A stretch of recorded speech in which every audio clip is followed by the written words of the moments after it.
NTV Wild Talk in partnership with the Kenya Wildlife Service and Wildlife Direct.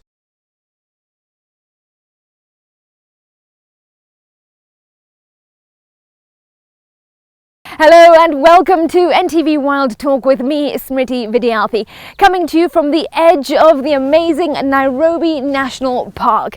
Now, did you know that on the 16th of December this year, Nairobi National Park turns 70 years old?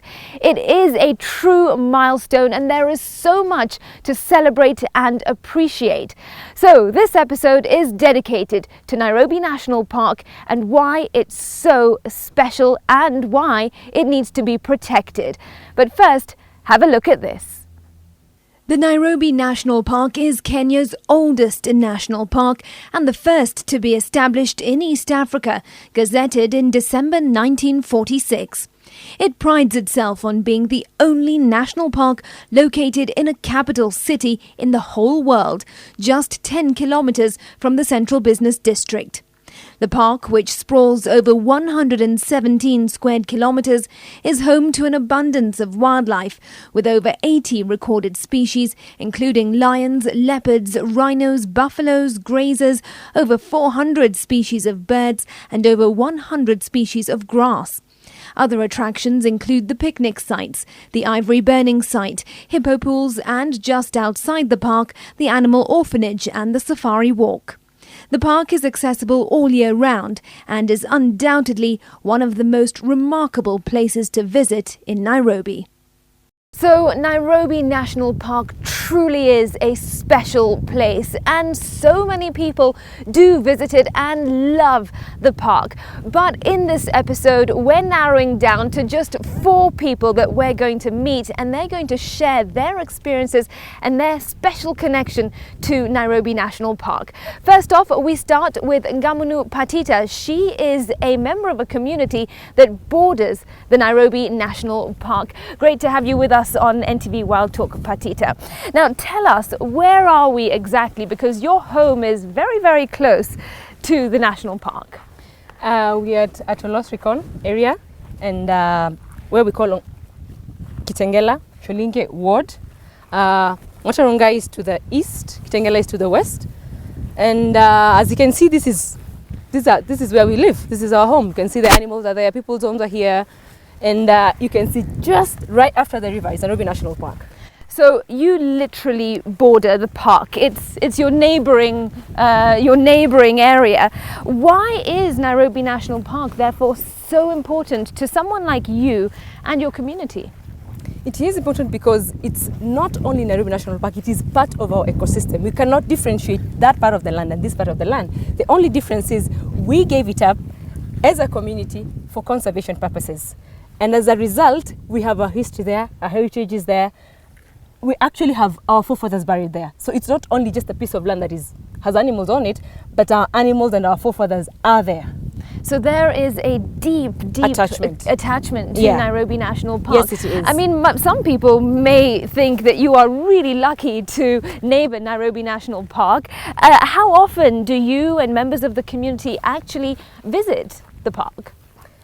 I would not call it, it's an everyday thing because you wake up and interact with these animals day and night, because you wake up in the morning and you have animals right outside your home. They stay with your animals. Some of the habitats where the animals come mate and come to get water during the dry season is right in our area, our homeland. And so for us, it's not about visiting. We wake up every morning and it is part of us. So it's not about the season where you guys come and pay a visit. It is part of our life every day. And as you can see right now, if you walk a few meters, you would see different species. You see the zebras, you see the impalas. Someone will call you up and tell you the lions down here, the leopard down here. Yeah. So we know about these things, and it's not something that looks like it's part of our life. All right, well, walk with me as we talk. What's it like neighboring the park? Like you said, you've got cattle in your area. Right beside you've got animals, predators such as lions and leopards. Is there any sort of conflict, or are you actually living in harmony? Yes, there are instances where we have human-wildlife conflict, but it is not so bad. But if there's any interruption, for example, like when they were doing the southern bypass, we saw a lot of lions moving from here as far as Twisinya, And yes, during the dry season, when there is no water, some of the wild animals come over to this area. But we know where there's interruption. Like if I imagine the SGR going through Nairobi National Park, and you're talking about 2 years of construction, that would definitely increase the chances of or rather interactions of human and wildlife. That will lead to human-wildlife conflict. And not only the predators, we have the herbivores coming onto people's small shambas, and this will definitely make people agitated, because if you have, yes, we have lions or 2 or 3 or leopards that stray, but if you have numerous numbers moving from the Nairobi National Park to this area, that will definitely increase the number of human and wildlife conflict. And in this particular area, we have not had anybody compensated by the government when you lose your animals, or even when you lose your life. Really? And this will actually make people angry, because then we don't only move away to have the animals have a safe place to live and interact with them from that level, but then you have forced them to move from that particular area to this area. I'm not very sure that after the construction, the animals will move back. These are animals, they have their own behaviors. And if they stay in this area for 2 years, chances are nobody will come and push them back to the Nairobi National Park. So really that is a big concern on your part and on the part of the community, because it will affect, your way of life pretty much. Yes, it is. And it will definitely make us feel that the government or the country has not appreciated what we have given to this nation, because then we had actually chosen to just take up the land and continue living there. But then, because it's part of our life, it's our way of life, conservation and livestock production, livestock keeping, the rangelands are in very good use when you have the wildlife and we have the animals. And it's not only in Nairobi National Park, you have it in Masai Mara, Serengeti, where all the pastoralists are found. In Samburu, you'd find this is it's not unique to us. It's unique to our way of life as the Masai people. So to the Masai people and to you, Patita, as a Masai woman, explain to me what Nairobi National Park means to you. How special is it? It is special in this sense. It is our responsibility as a community to take care of those animals, because it's a God-given responsibility.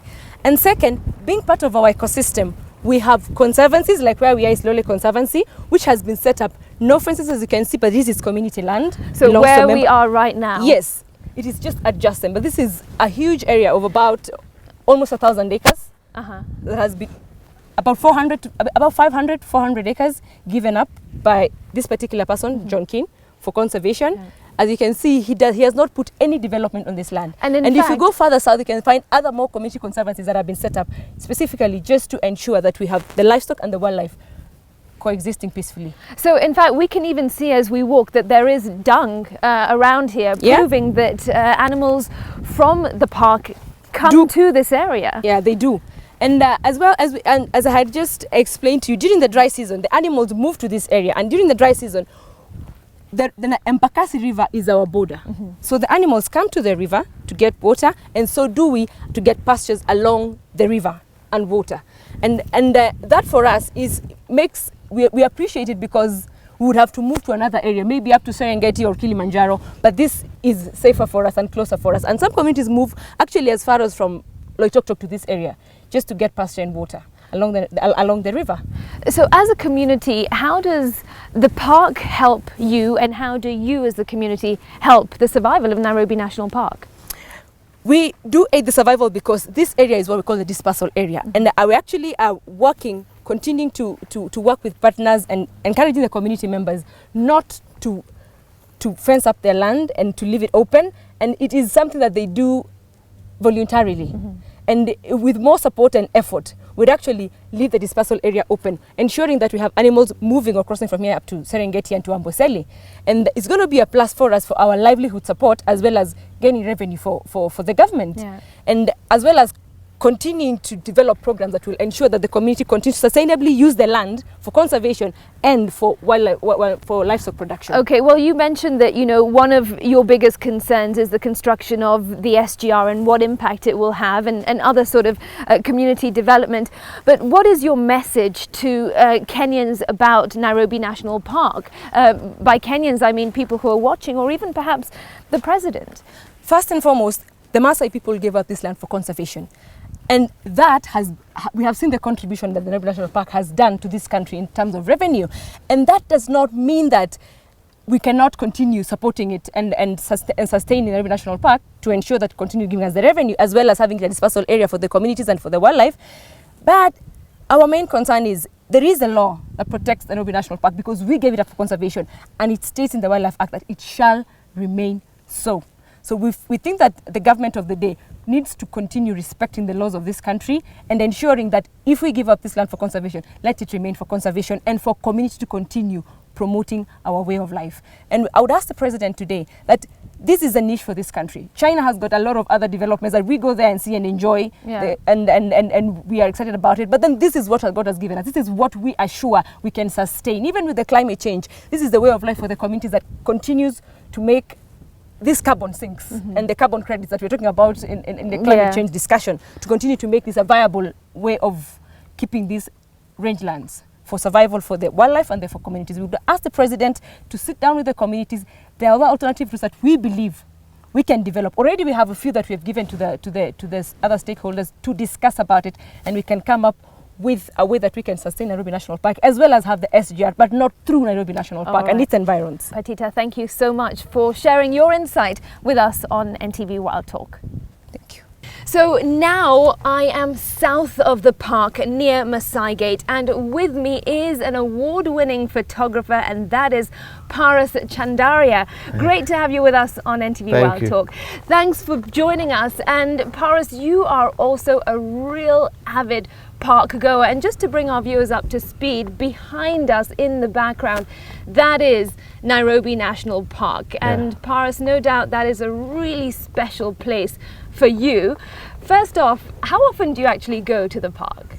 I go every week. I go maybe 3-4 times a week, depends. My office is 1 kilometer away from East Gate, so I try and go as much as I can. That is a pretty high number of times going to the park. And you've been going though for 4 years now. Yes. What is it that inspired you to start going to the park and then go every 3 to 4 times a week?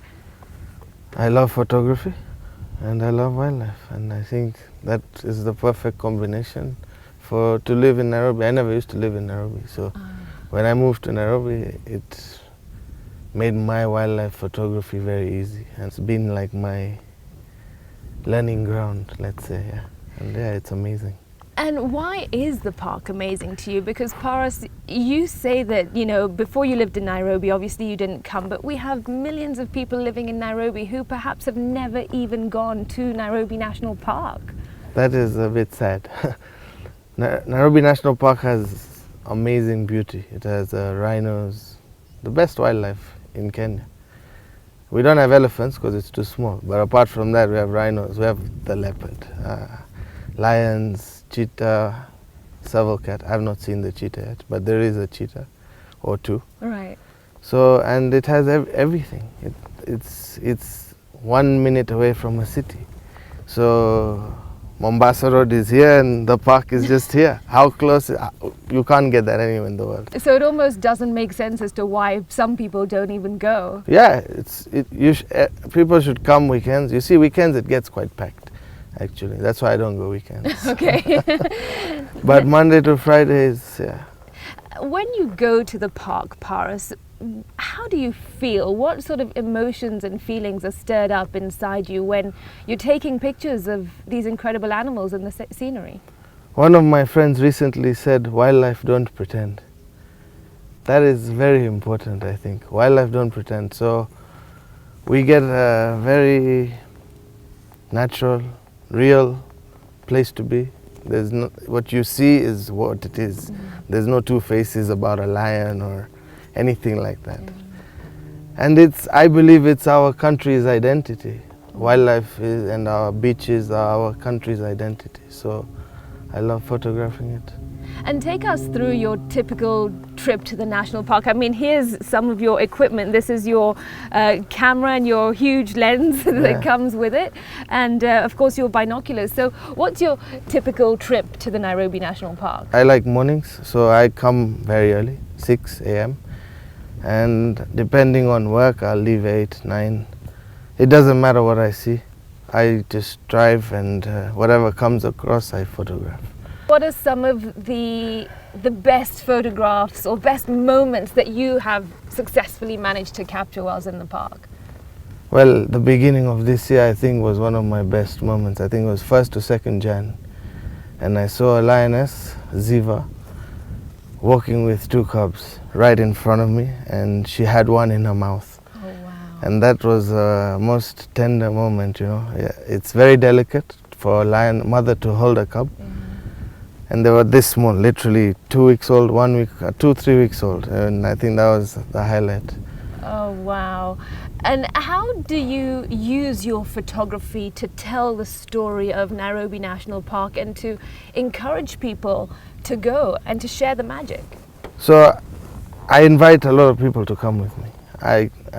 Anyone can come with me. If they approach me, randoms have come with me. Really? Yeah, so I mean, I've taken photographers. Now I've joined Photographers Association of Kenya. So whenever I go, I try and let them know in advance, if I plan in advance. Yeah. And then I bring a few photographers with me. I share my work online a lot. I try and post every day. And yeah, I have my famous giraffe photo also. Oh, and what does that look like for someone who's not seen it? Why is it so famous? Well, I got good, I put it in a lot of competitions. And I did well for myself. So it even got printed in a lot of different places. Oh, yeah. awesome. Congratulations. So are you essentially saying anybody that's watching and has never been to the park or wants to experience the park like you do, they can literally contact you and they can head off with you in your vehicle and, you know, enjoy the morning with you? Yeah, it's a short game drive, yeah. All right. Certain terms, but yeah. Okay, terms and Because conditions like you have apply. to be a kid. I'm not picking anyone up. Fair They enough. meet me there and then, yeah. Okay. But otherwise it's okay, yeah. And Paras, what needs to happen to encourage more people to go to the park? Why should people watching go to Nairobi National Park? Wow. Because it's very easy to get to for all Nairobians. You can learn a lot about wildlife and photography. It's beautiful. It's special. It's a world-class park, let me put it. And Kenya has the best safari in the world. I've been to India, I've been to South Africa. We're number 1. So yeah, and I say it's the safari capital of the world. So yeah. Paras, what are your concerns about Nairobi National Park? Because the park is facing certain pressures. What are you worried about? 2 things. 2 things that will kill this park, I believe. One is the wildlife corridor. For gene pools of animals to survive, they need to be able to move in and out to different areas where there's other animals, so lions especially. I've been following lions a lot here, and it's very difficult. So if they just mate internally, it will not be good for the future gene pool of the lions. So the corridors, and they're being shut slowly by slowly. And second, the immediate threat is our SGR. We need the railway. For Kenya, probably we need the railway, but I don't think we need it through this park or even close to this park.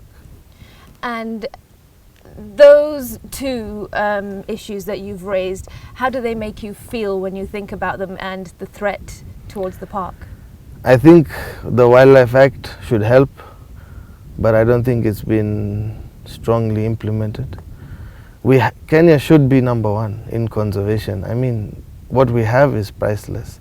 And if we look at the value that it can earn us forever, nothing can beat that. People don't see the long term if we conserve properly.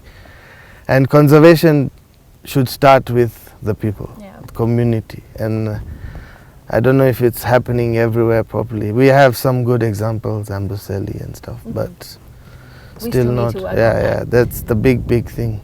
Paras, what is your favorite animal in Nairobi National Park? The leopard is my favorite animal. And Yeah. you've seen the leopard pretty frequently in the park? Because I've been and I have never seen the leopard in the park. Well, it took me 2 years to see my first one. Oh, really? Then another 1 year to see the next 2.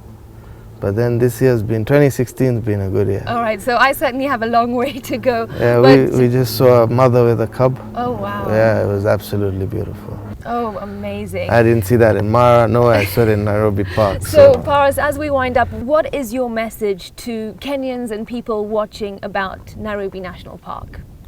Everyone should visit. It's a very beautiful place. It's a special place. And we should try and save it.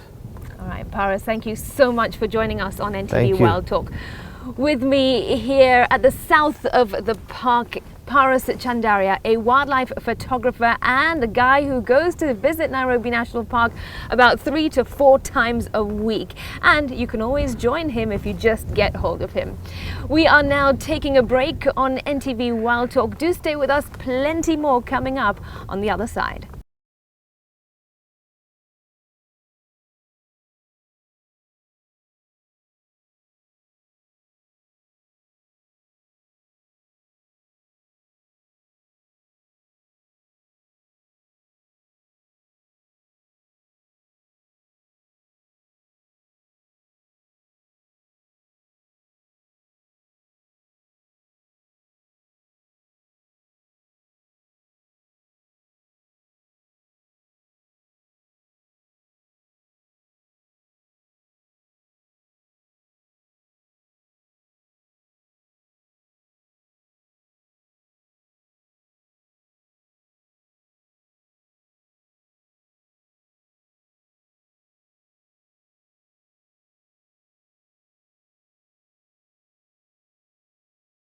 Welcome back to NTV Wild Talk with me, Smriti Vidyarthi.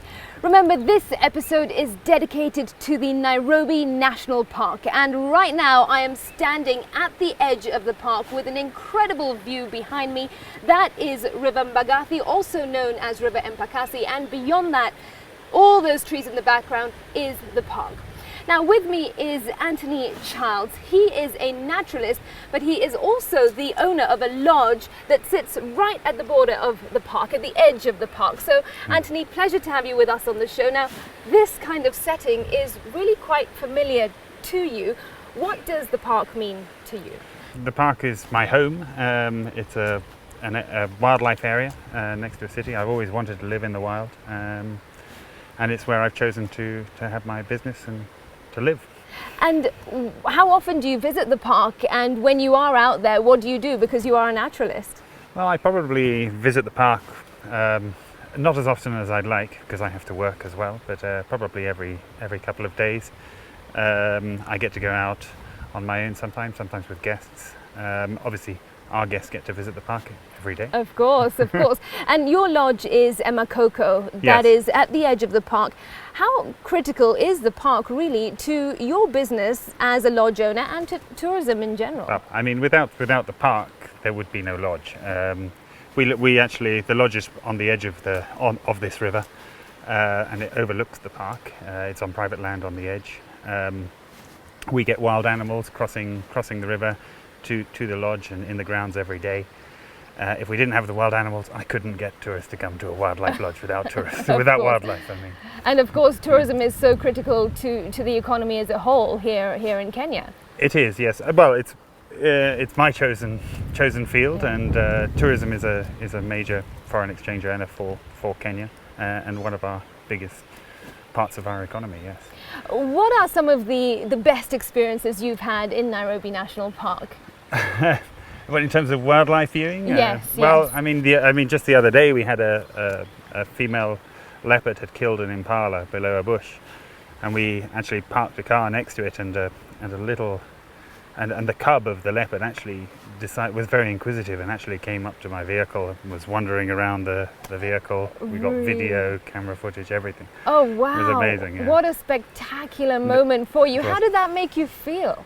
I was actually quite shocked at the time, because we spend a lot of time looking for leopards and not finding them. They're very secretive animals, and you don't often see them. There's probably 10 to 15 in this park, but you spend your whole time looking for them, never find them, Yeah. and then it seemed like they're there the whole time. When you actually have them next to you, wandering around your vehicle, it's just unbelievable. It must be. And you know, those are of course the animals that so many people want to see, but you actually spend a lot of time with some animals that perhaps people aren't so keen on, and that is snakes. What is your connection to snakes, and how many do we have in the park? And you know, tell us a bit more about that.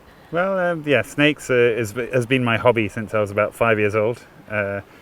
I found a snake in my garden in Nairobi, And my mother thought rather than discourage me, she would encourage me, and so it has become a major interest of mine. And I do a lot of work with snakes in the country, and other creatures and toxins and things like that. There's a good diversity of snakes in the park, as well as diversity of lots of other things. There's probably about 28 species of snakes you can find in Nairobi National Park. So it is home to species of all sorts, and so many as well. Well, what you have in Nairobi National Park, you have this savanna going into sort of some of the forest, the highland. So it's on the it's on the cusp of those two different zones. And so you do get quite a diversity of mammals, birds, everything. It's a very unique place, for sure. Going back to the point about you being in the tourism business, of course, plenty of tourists are encouraged to come and visit our parks. But what's your view about local Kenyans? And mind you, I should let our viewers know that, Anthony, you in fact are Kenyan. Yes, you I am, yeah. You have a Kenyan passport. You gave up your British citizenship. I did, yes. So you are fully Kenyan. But what are your thoughts about the locals visiting the parks? Nairobi is in a perfect position to be used as an educational tool for Kenyans. I mean, they should know about their natural heritage and the natural history of this country. Nairobi National Park was as it was all the way to Tanzania from Nairobi, and this is the last bit that's left, basically. All the animals wander around as they did, and it's our natural history. Yeah, It's our heritage, Yeah. isn't it? And Anthony, what are your concerns about the park? Because we do know it is under some sort of pressure in different ways. What are you worried about? Well, the major thing I'm worried about is the park disappearing completely. What has happened recently is we're having more and more infrastructure development encroaching onto the park, and the pressure on this park is immense, because you have a capital city. A capital city right next door. I mean, 4 or 5 million people. Yeah. You have all of that pressure that's on the edge of this ecosystem. The infrastructure developments that have been going on the edge of the park, in the park, have sort of made the park constricted, and there is a lot of pressure. The wildlife has been behaving strangely because of it. Really? All sorts of things, yeah. And what therefore are your hopes for the future of the park? Because Nairobi National Park turns 70 on the 16th of December, which really is a big number. It's a special birthday. What are your hopes? Well, I hope in 50 to 100 years' time that the Kenyan children can enjoy this park as I did as a child growing up, and can learn about wildlife. But that's the hopes. My worries are that it will not be there. And if we continue to let these encroachments happen without any stop to them, it is going to disappear. And what is your message to Kenyans watching about Nairobi National Park? Nairobi National Park, I think, is a unique and beautiful place. You have to come and visit. I would suggest every Kenyan should come and see this park, and they should be bringing all the schools in here to see it. I mean, you can get 4 of the big 5 here, so the big animals are here. You've got to look for them, but that's the wild. Yeah, of course. If you want to see them in a cage, go and see them in a cage. Yeah. But you can see them roaming and behaving as they did for the last 1,000, 2,000 years. And I can't let you go before we talk about this beautiful setting. This is a river that plays a key role here in the park and the general ecosystem as well. Yes. Talk us through about the significance of Mbagathi or Embakasi River. Well, apparently I've just been told that it means that it never dries up. And actually I have never seen it dry up in the time I've been here. Yeah. The lodge has been where it is for 5 years. It is the beginning of the Athi River. So this is where the Athi River starts, and it's our second biggest river in the country. There's lots of people that live off it further downriver, and it's obviously significant for the Maasai community on the edge for water, and also for the wildlife during the drier season. Right, okay. Anthony, thank you so much for joining us on NTV Wild Talk. Any plans to celebrate the park's 70th birthday? We'll certainly have a sundowner somewhere, looking over the beautiful expanse, and hopefully we might find a leopard in this wonderful valley. I certainly hope so. Anthony, thank you so much for joining us on NTV Wild Talk and sharing your insight about why the park is so special. Okay. Now I'm at Paula Kahumbu's house. She is the CEO of Wildlife Direct, also a conservationist, but also a neighbour, a very close neighbour of the Nairobi National Park. Thank you for welcoming us to your home. Thanks, Riti, and welcome. It's lovely to have you here. Thank you. And Paula, this view that you pretty much wake up to and go to sleep to every single day is incredibly beautiful. It is. This is my TV set. You see that? Yeah. People come here and they say, "Where's your TV?" I don't have one. This is where the world happens for me. I wake up in the morning and have my cup of coffee out here. At night I come home, I'll have a glass of wine, and I'll get to see the most incredible sights, because that's the national park. Yeah. And the boundary is the river. It's just a few hundred meters down there. I get to see things like rhinos on the horizon, giraffe, buffaloes, elands. I've had lions here. Really? Leopards, yeah. Hippos have come right up into my driveway. Oh, wow. I have birds nesting in my house, you know, literally right there, house martins and swallows. So it's like, it's not quite living completely in nature, but Yeah. it really is very much a wilderness experience. There is no boundary really that stops animals from moving from the park into my home. And how does that make you feel? Because you chose to live here. You could have chosen to live in the city centre with, you know, shops at your doorstep, but you chose this instead. So a lot of people ask me how it is that I can do so much, how I have so much energy, and this is why. And I think it's something which Kenyans forget, people who live in cities forget, that nature rejuvenates you. It's the fresh air, it's the quiet, it's the sound of the animals. You can hear the birds at night, you can hear frogs, bush babies. You can even hear lions roaring at night. Wow. And it's natural. Think about it. It's in our genetic makeup that nature does rejuvenate us. It's where we came from. So, yeah, I feel so relaxed when I'm at home. There isn't a day when I'm, you know, stressed out, actually. I don't blame you. I mean, it really is stunning. But this is obviously your view. But how often do you actually go in there? You probably don't have to do it as often as others to see some wildlife. Oh, no, I go into the park often. Really? The Maasai Gate is less than a kilometre away. I used to have an annual pass. I would go into the park every single day. Now I go into the park several times per month, because if I want to go to town, for me, the most scenic and beautiful way to go, if I have a meeting at 8 o'clock, I go into the park at 6 when it opens, and I get to have the most spectacular game view. The only traffic I meet are buffaloes and zebras and giraffes. It's just the most amazing thing to have on a daily basis. So it's pretty much a game drive every single morning. Oh, yeah. When you head out. It is, and you know, that's in the park, but even going down the road, you've seen it's a dirt road. Yeah. There's wildlife on that road all the time. Why is visiting the park such an important thing to do for not only someone that lives on the boundary, but for any Kenyan or any visitor? It's so important that we do remain connected to nature. When you look at people who live in the city, and I think especially the people who live in the slums, they don't have any greenery anymore around them. The water is totally polluted. We lose touch with nature, and actually nature sustains us. We have to have fresh air, otherwise we're going to be sick all the time. We have to have clean water, or we're going to have all manner of problems. That's why we have such a high mortality rate in the slums, especially with children. It's important that we understand it and we engage with nature on a daily basis. It's really, really critical for our mental health.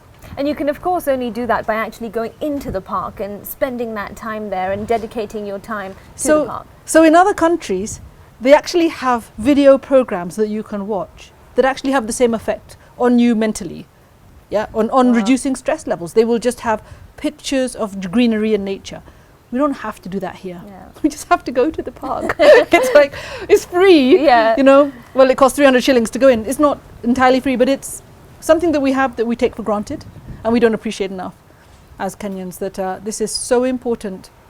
It's important for every single citizen, and for all of our children and grandchildren, because when you're in an environment that's very stressful, because you're only surrounded by man-made things, concrete and metal and that kind of thing, and noise, especially noise, people don't realize it actually puts people on a tipping edge of actually being violent. Oh. Yeah, and a lot of the rehabilitation of people who are violent and anger management, everything, is take people out into nature. Into nature, because right. it calms you right down. Yeah. That's something that we take for granted. And what are some of your personal favourite experiences in Nairobi National Park? Because you can come across all sorts of animals if you spend time in there. What's it been for you? I've had just the most amazing meeting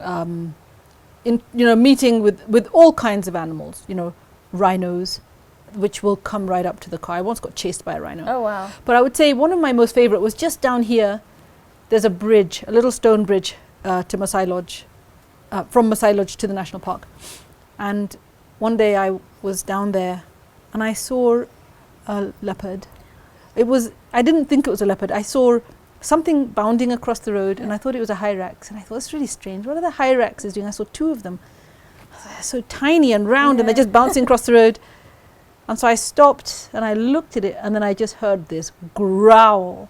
And this leopardess stepped out onto the road and she just stared at me. And those were her cubs and they were crossing. Oh, wow. And she just didn't want anybody near her. And she would then cross. She just, over in one leap, she just leapt across the entire road. That was really special. I've seen otters down here. So most Kenyans have never seen an otter. Yeah. They're in this river. Some might not even know what that is, so explain it to us. Otters are a group of really extraordinary animals. Many of the relatives are called cats, like civet cat. They're not really cats at all. But otters are animals that live in water. They're famous for swimming on their back and holding things in their hands. They look very intelligent. They have funny little fingers and a big tail, and they swim and they hunt underwater. And the otters in this river hunt for crayfish, which actually are exotic. They're not native to here. Crayfish, the crabs are native. And they're very, very rare because they're so sensitive to habitat degradation and pollution, because their food is sensitive to that as well. So it's a black animal. It's got a very funny shape and they're just so sweet. So they're you so really cute. get all sorts. And you know, Paula, there is so much glory about this park, but we do know that the park is facing threats. What are your biggest fears about Nairobi National Park? So I know for a fact, I go to the park a lot and I observe the people who come. I see a lot of people behaving very inappropriately in the park. They'll get out of their cars and try and walk up to a rhino to get a close-up. Why? Because they're not really that well informed. I think we haven't done a good enough job to educate and enlist the support of Kenyans. So my fear is we haven't done enough. People don't love the park enough to want to save it, to do whatever it takes to save it. So we really have to bring more people to the parks, no matter what it takes. We need everybody to know that they should come to the park. And how can we go about doing that? What needs to happen to encourage people to come to the park? There are such simple solutions, Smriti. Just imagine if every single school-going child had to go to the park once a term, right? And it just became a normal part of your classwork. You go to the park, you can do mathematics there, you can do essays, you can do music, you can do languages, you can do all kinds of cool things in the park. Imagine if every kid went into the park, it would just become a normal thing that once you're out of school and at university, you'd still go back to the park because it's familiar to you. So that's just one thing. The Kenya Wildlife Service could offer special packages to children so that we get more people going into the park. But in addition, like I said, I used to have an annual pass. Initially it was 7,000 shillings, it went to 12,000 shillings, then it went to 30,000 shillings. I still paid it at 30,000 shillings. And then they boosted it up to 100,000 shillings. That's an annual pass. It's now outside of my ability to pay for it. And probably many other Kenyans too. Yeah, the total number of people with annual passes just collapsed. And it's very unfortunate that instead of looking at annual pass holders as a group of people who love the park so much that they want to go anytime, any day of the week, people go into the park before work. They go into the park after work. Those are the kind of people you want, because those people love it enough to protect it. They're the ones who stop the tourists doing the wrong things. They're the ones who pick up the litter. That's your support base. And what is it that you're worried about? What are your fears? My biggest fears about losing this park. We fought to stop the southern bypass from going into the park. So my fears are that the park looks like empty wasteland to most developers in the city. They don't know the park. Many of them have never been in the park. They don't value it. They see it as real estate that hasn't been developed. So we're losing it to roads, now railways. I mean, it's shocking to see what's happened with the standard gauge railway just on the very first section of phase 1, where they've already started building the railway just inside the park. It's a huge amount of land that's been damaged. It's an eyesore, I'm sorry, but it's really an eyesore. And it was not necessary. Yeah. The railway could have followed the old railway path. All right, we need a whole other show for a conversation about the standard gauge railway, but clearly that is one of your biggest worries. The Nairobi National Park is celebrating 70 years on the 16th of December. Yes. How are you going to celebrate, and how should we all celebrate? My dream is to throw a huge party in the park. So I want Kenyans to support the park. I want everybody to come to the park on that day. It's a Friday. And then on the 17th, the Saturday and the Sunday, to come to the park and to pay full fares. I don't want to say come for free. No, come and pay, because that means you're supporting, you're investing in the park. And I'm hoping that Kenya's musicians and artists will agree to do a free live performance in the park to celebrate her birthday. All right. And like they say, you know, long live Nairobi National Park. Let's hope she'll have many more birthdays to come. We all hope for that too. Paula, thank you so much for sharing your insights and your personal experiences about Nairobi National Park. Thank you. So those are our 4 guests sharing their experiences and their connection to Nairobi National Park. It is a spectacular place. But for now, we're shifting our focus. It is time for our wild guess question. In what year was Nairobi National Park gazetted? In what year was Nairobi National Park gazetted? To participate, just like the NTV Wild Facebook page. Only answers posted on the timeline post that's associated with this question will be considered. The first person to answer correctly wins a voucher for 2 people for a scrumptious Sunday brunch at the incredible Ole Sereni Hotel. It is the only city hotel located by a game park. So while you fill your stomachs, you'll enjoy stunning views of Nairobi National Park's landscape and grazing animals. The winner also gets free entry for 4 people and a vehicle to any national park of their choice, courtesy of the Kenya Wildlife Service. 1 bottle of wine, courtesy of Wines of the World, and a gift hamper, courtesy of Wildlife Direct. Terms and conditions apply. Last week's lucky winner was Benson Arunga. And now here's our Wild Pick segment. This is a snap of Cindy Shiro. She was at Trout Valley in Nyeri. Cindy says she was simply enjoying the serene environment and that she loves nature. At Lake Baringo Snake Park, this is Alexander Achaga. He was being brave and carrying a snake, saying that he was appreciating nature's gifts. Ryan Maburi was in the Masai Mara. In this snap, he was posing with elephants in the background and says that he was on a game drive while on a family holiday and that this is something you just can't see anywhere. It's magical. At the Makalia Falls in the Lake Nakuru National Park, this is Judith Adhiambo, who looks like she's just jumping for joy. Judith was there on a school field trip and had gone to learn about the lake's ecosystem. And in Malindi, this is Dixon Kamau, also being very brave, holding a huge snake. Dixon says he did this to minimize his fear of snakes, and I do wonder if that worked. Well, you can send in your photos too if you want them showcased on our Wild Pick segment, just like our NTV Wild Facebook page. Send in a photo that shows you celebrating nature via private message. Include your full name, tell us where the photo was taken, what you were doing and why. And now here's what's coming up on the NTV Wild documentary series on Saturday night. The trucks carrying Lualeni and Kora are heading out of Nairobi to a new life deep in the heart of Tsavo National Park. But how are things with the little orphans they've left behind? It seems that Mechanic almost realises what has happened and now she just doesn't know what to do. She's just standing on her own thinking, where's my Lualeni? A week ago, our 2 little elephants from Nairobi, Lualeni and Kora, didn't want to know about this mud wallow. It was just like, oh, that's far too dirty for us. But look now.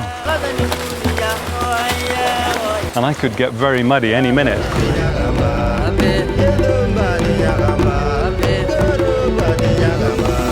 Yeah, look at that.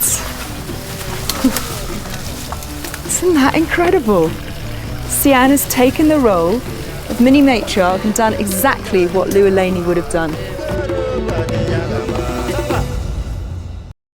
remember that on December 16th, Nairobi National Park is turning 70 years old. Why not give it the best present ever? Get out there with your family and your friends and visit the park.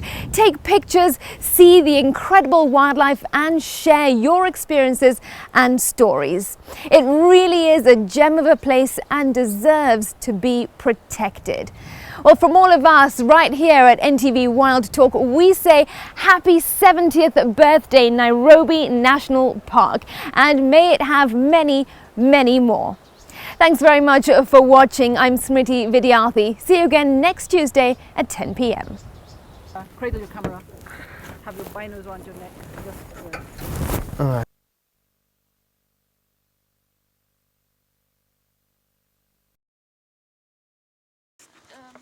Be behind me in case I drop. Thank you. That's what we want now in the No, the sun on the sun. water. The sun This is really nice. Yeah, just like a real You're demolishing the team now. Okay, I need to move from here. Is it my Paris? Ready? Wait. Okay.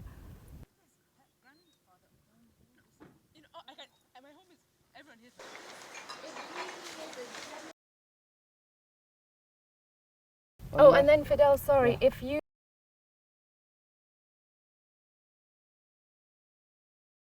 NTV Wild Talk in partnership with the Kenya Wildlife Service and Wildlife Direct.